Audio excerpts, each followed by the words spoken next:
Welcome to the Architecture Woodshop and Digital Fabrication Lab on the Marietta campus of Kennesaw State University. This is a process how-to video about the pocket screw joint.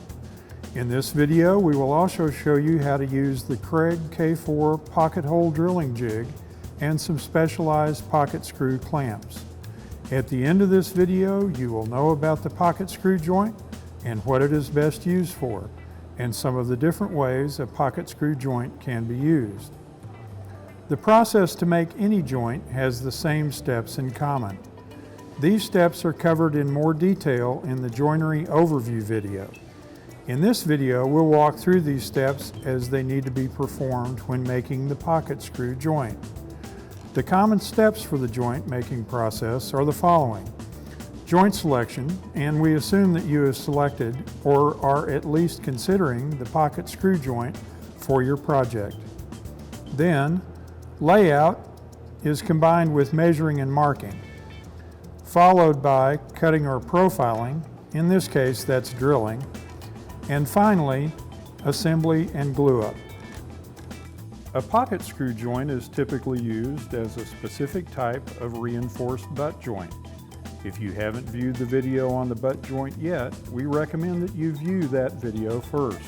Then you can return to this video if you are interested in potentially using pocket screws to reinforce your joints. The pocket screw joint works best when used with wood or plywood.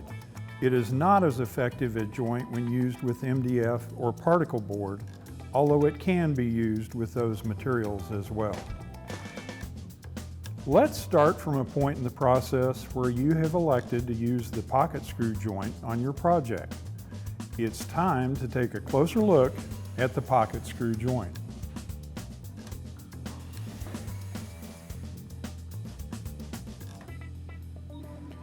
The pocket screw joint gets its name from the angled drill hole that provides a flat bottom pocket with a stepped pilot hole for the screw to follow into the second piece when attaching the two pieces together. There aren't special names for the parts of the pocket screw joint other than the pocket or pockets that will be drilled into one of the two pieces to be joined and the screws that will be used to fasten the joint together. The screws that were designed to be used for the pocket screw joint have several special attributes. Pocket screws are square drives so that the bit doesn't slip when they are driven. The screw has a large flat-bottomed head so that it seats firmly in the bottom of the pocket. The tip of the screw has self-tapping threads, meaning that the tip has a groove in it that cuts threads as the screw is driven into the second piece. The threads are only on the tip half of the screw shaft. This helps to pull the joint together and close any gap between the second piece and the pocket piece when the screw is snugged tight in the pocket.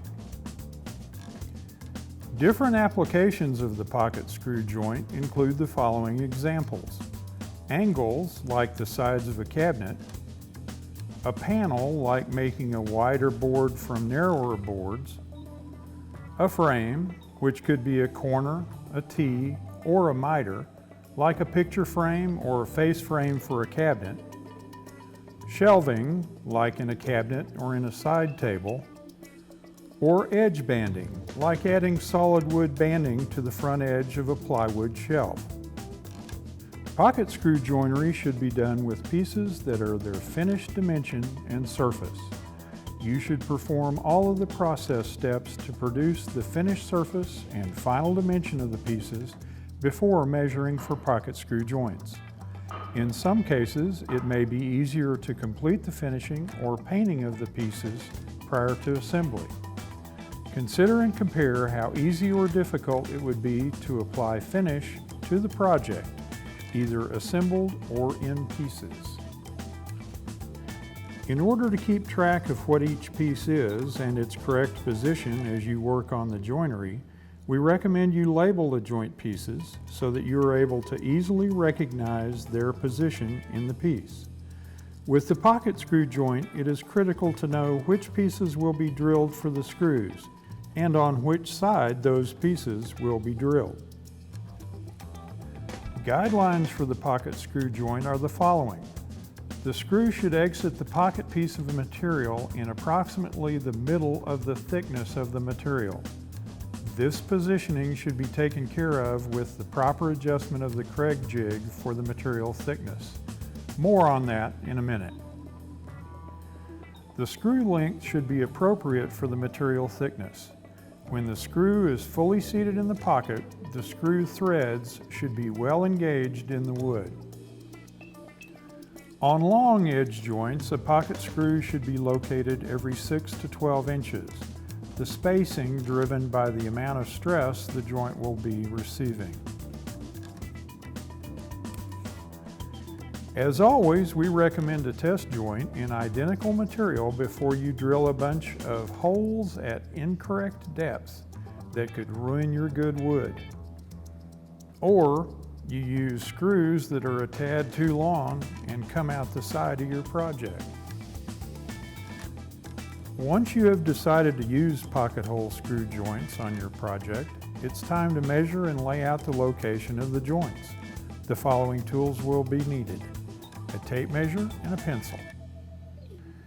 Use the following process to measure and mark the pieces to be joined. Identify the part and surface you will be drilling the pocket holes into, typically the inside, bottom, or back surface. Measure the locations where the pockets will need to be drilled. Make a tick mark where the pocket holes will need to be drilled. We recommend that you put the tick mark on the side that the holes will be drilled into on the edge. Note that the number and exact location of the pocket holes is not critical. If the joint will be exposed to more stress, use more screws and space them closer together. The equipment that we have in the shop to make a pocket screw joint is the K4 jig made by Kreg, with the accompanying step drill bit and long square driver bit. We also have some clamps designed specifically to hold pocket screw joints together when they are assembled. You'll need the following tools in order to drill and assemble the pocket holes: the Kreg K4 jig, some clamps to hold the jig to the workbench, the Kreg stepped drill bit, a hand power drill or two, one to drill and one to screw, the dust collection adapter, the long square driver bit, and some specialized clamps for holding parts while driving pocket screws. To prepare for pocket hole drilling, set up the K4 jig on a workbench where you can clamp the jig to the bench. Be sure to position the jig so that you have adequate room to the left and right to position your material when drilling the entire series of holes. If you're working with large sheets of material, recruit some helping hands to support and hold the material during drilling. Set the depth collar on the step drill bit to match the thickness of the material you will be using. Find which trough on either side of the holding clamp has the dimension marked that matches the thickness of your material. Then place the bit in the appropriate trough to the side of the material holding clamp. Position the bit so that the step of the bit aligns with the thickness of the material you will be drilling the pocket hole into. While holding the bit in place, slide the stop collar onto the bit as far as the jig allows. Then tighten the stop collar snugly in position with the hex key wrench. Likewise, the K4 jig must be set for the material thickness. This setting locates the pocket so that the screw will exit the hole in the center of the material thickness. To set the jig, loosen the brass screw at the top front of the jig so that you are able to move the drill guide block up and down. Looking at the left side of the drill guide block, position the block so that the line labeled with the dimension equal to the material thickness is even with the top of the guide block holder. Then tighten the brass screw. Put a piece of the material to be drilled in the jig and test clamp it using the material holding clamp. Adjust the position of the pressure arm on the clamp if necessary to produce a secure hold for that thickness of material. In order to collect dust during the drilling and keep the jig clear of shavings, attach the dust collection adapter to the K4 jig and then attach a shop vac to the adapter.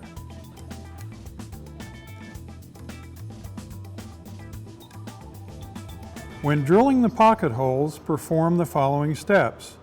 Position the material in the K4 jig. The surface to be pocket drilled should be closest to you. One of the tick marks locating where a pocket hole is to be drilled should be aligned with the mark below the hole in the guide you intend to drill through. Precise positioning is not critical. Lock the material holding clamp in place to securely hold the material during drilling.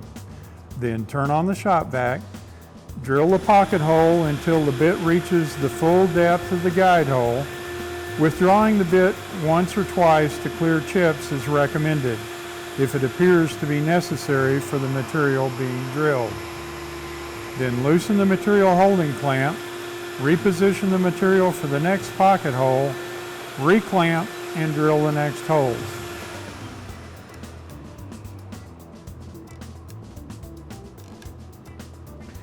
Before we screw the joint together, you need to determine what length of screws you will be using. The length of screws depends on the thickness of material you will be attaching together. There is a chart on the Kreg screw box that recommends the screw length for different thicknesses of material. Make a test joint in some material similar to the good material you will be joining together and verify the following. Verify the screw is the appropriate length. It should penetrate the second piece but not go through the surface. Disassemble a joint and verify that the screw is in the appropriate position exiting the pocket hole. That is, in the center of the material thickness.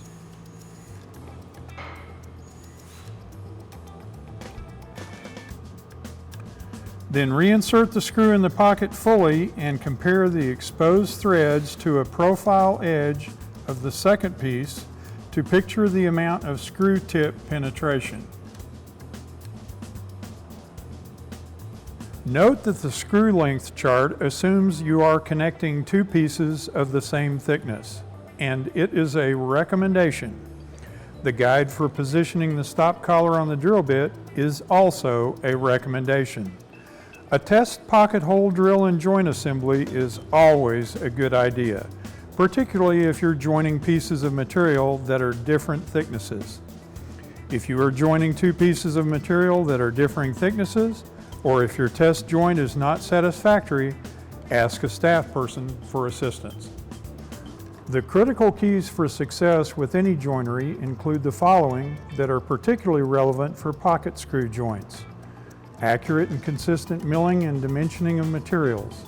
Usually this means parts that are straight and square, and if they're supposed to be a uniform size and thickness, that they are indeed the same. Double checking the setup of any equipment to confirm that it is set correctly. In the case of pocket screw joints, that is setting the bit depth stop and the drill guide block for the material thickness. And making a test joint out of material of identical thickness as your good material to test for jig settings. Some additional keys for success with the pocket screw joint include the following. When loading the material into the K4 jig, be sure that the edge of the material is seated against the bottom of the jig, and be sure that the material is held securely during drilling. Critical to a successful joint is holding the material securely in the correct position when screwing the joint together. Screwing produces pressure and will try to move parts out of alignment. So surfaces that you want to be flush should be clamped down across the joint to keep them flush during screwing. Consult with a staff member about clamping your project during assembly.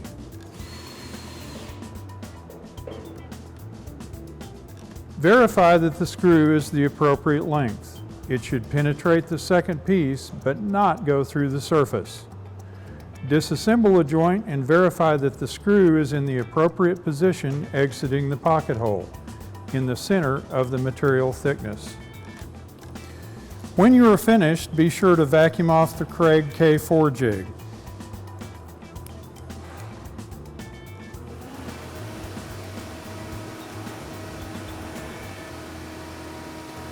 Then return the stepped bit, long square driver bit, and dust collection adapter to their storage box.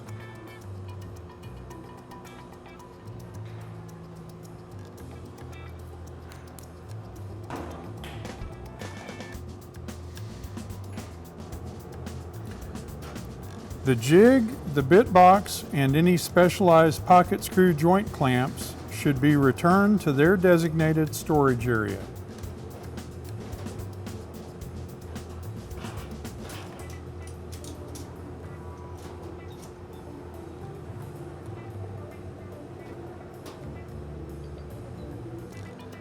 A well-made pocket screw joint has the following characteristics. When the joint is assembled, there are not any gaps between the parts and their surface is flush. Thank you for watching the video, and we welcome you to visit us in the shop sometime soon.